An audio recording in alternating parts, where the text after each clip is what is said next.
Renstar.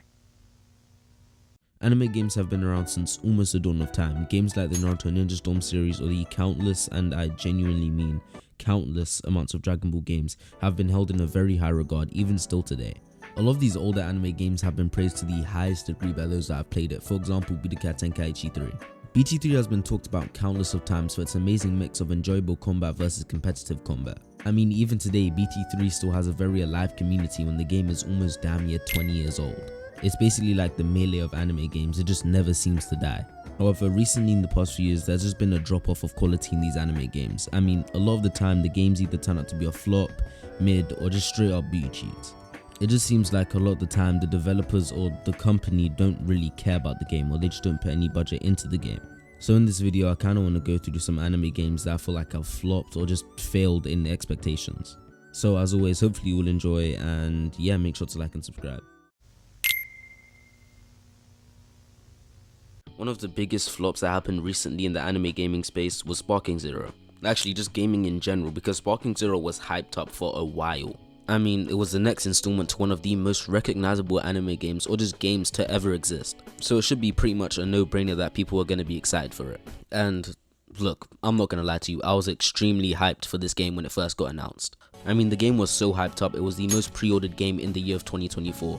And when the game first came out for its first month or two, I feel like it genuinely lived up to that hype. There was a lot of people playing the game and everybody was in the honeymoon stage, so a lot of the problems would be less prominent when you first started playing. And also just that mindset of, hey, they can update this later, it'll be fine.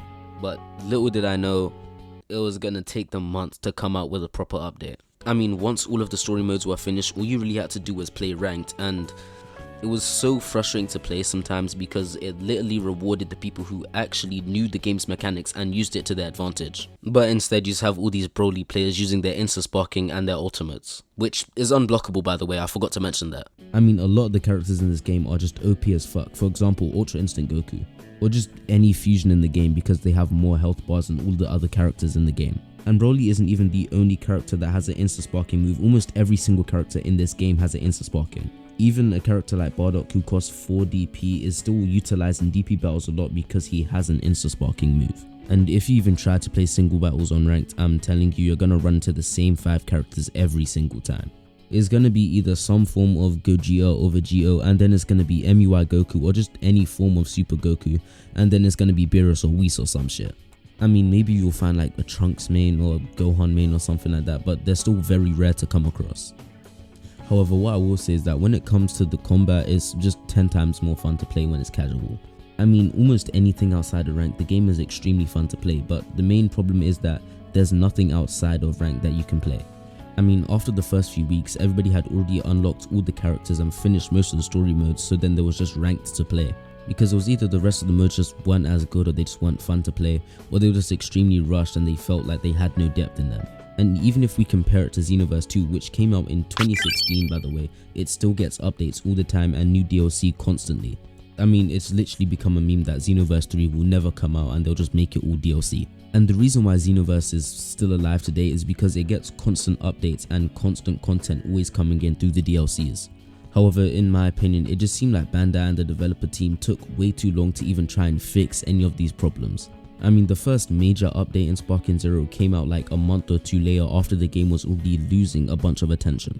And not to mention, it took an ungodly amount of time for the DLCs to finally start rolling out. And even then, I don't think we even got anything that interesting. We just got some new characters. We didn't get any new story modes, new maps, or anything like that. However, despite all of Sparking Zero's problems, I still believe it was a very good game. But I don't believe it's too late for this game to be saved. I genuinely want to see this game succeed, so hopefully they just add more content, and yeah, hopefully people just come back to the game.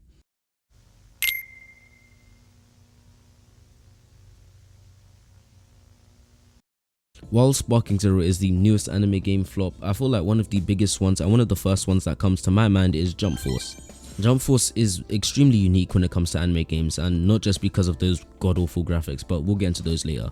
Jump Force was released on the 14th of February 2019. Jump Force was meant to be an anime arena fighting game consisting of various shonen anime like Dragon Ball, Bleach, Naruto and One Piece, just to name a few. I mean, Jump Force was incredibly hyped for obvious reasons. It caters to almost every single anime fan. Whether you like Yu Yu Hakusho, Hunter x Hunter, Yu-Gi-Oh or JoJo's, this game had all of that. So catering to such a wide audience, how did this game even fail? Well, first of all, I'd like to just blame it on the graphics because my god do they look fucking ugly. You know, like those ugly ass live action anime movies Netflix always try to make? Like, no joke, it genuinely looks like the Dragon Ball Evolution movie. I feel like if the game, you know, actually looked like an anime game, people would still be playing it.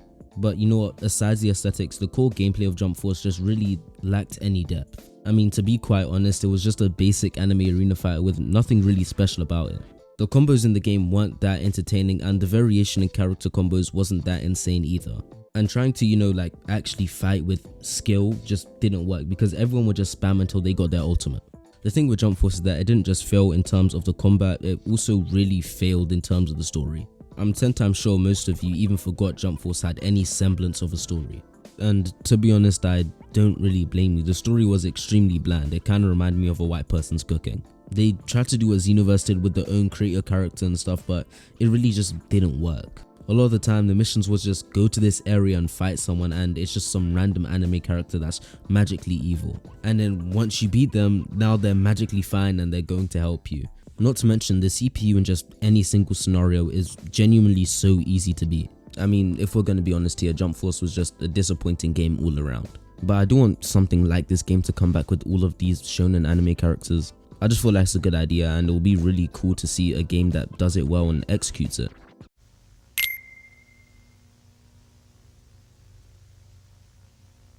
Hunter x Hunter has been an anime that's been begging for a proper fighting game for years. I mean, the anime came out in 1998 and it still hasn't got an up-to-date new fighting game. But that all changed when Hunter x Hunter Net Impact released on the 16th of July 2025. It was published by the same people who made Dragon Ball FighterZ, so it would be in the same spirit as Dragon Ball FighterZ. Well, at least they tried to make it in the same spirit as Dragon Ball FighterZ. It was supposed to be this flashy 2D fighter with amazing animations, literally exactly like Dragon Ball FighterZ. But to be honest, I genuinely don't know what went wrong with the game. Maybe they just didn't have enough budget, maybe they just didn't care. I really don't know what happened. First of all, the game cost $60, which isn't a problem because a lot of games nowadays cost $60. However, that's not my problem. My problem is the fact that this game costs $60 and has 16 characters in its roster. And no, I'm not joking, it actually has 16 characters in its roster. I mean, do they genuinely think it's worth $60 of people's hard-earned money to get 16 characters in this dogshit game? I mean, that's already bad enough, but we haven't even gotten into how dogshit the gameplay mechanics are. I've genuinely seen so many clips of people just hitting infinite combos with Leorio. And you know, in those 2D fighting games when you're just stuck up against the wall and you like literally can't do anything? Well, it happens a lot in this game, and it's 10 times worse. Not to mention the story is quite literally just a slideshow PowerPoint. Actually, I don't even want to give it the respect of calling it a PowerPoint, it's more like a Google slideshow. And I mean this in like the most honest way, the story mode is quite literally just a bunch of PNGs and Comic Sans text. And also the netcode is just really shit even though there's nobody playing the game. I mean, I don't even know how that happens or makes sense, but it does for some reason.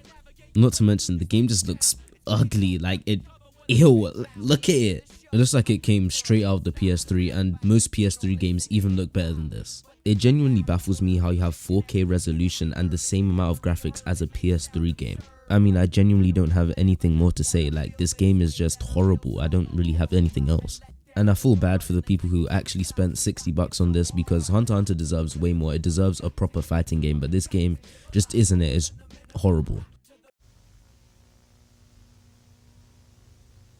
All the games that I've referenced in this video all have one thing in common. They were made by Bandai Namco. And in fact, almost every single anime game ever has been made by Bandai Namco. And the problem with Bandai is the fact that they genuinely don't care at all about any of the games they put out. Unless you're one of the big ticket franchises like Naruto or Dragon Ball, then they genuinely don't give a fuck about you at all. I mean, why do you think recently there's been a lot of low effort and low budget anime games coming out? Apart from Sparking Zero and Storm's Connections and maybe the Demon Slayer game, there hasn't really been a good anime game out. The JJK game was laughably bad, they had no redeeming qualities at all. I mean, the main menu for the game looked like a DVD startup. And I know for a fact if the developer team didn't even bother with the main menu, they clearly didn't even bother with the main game, so just don't waste your time.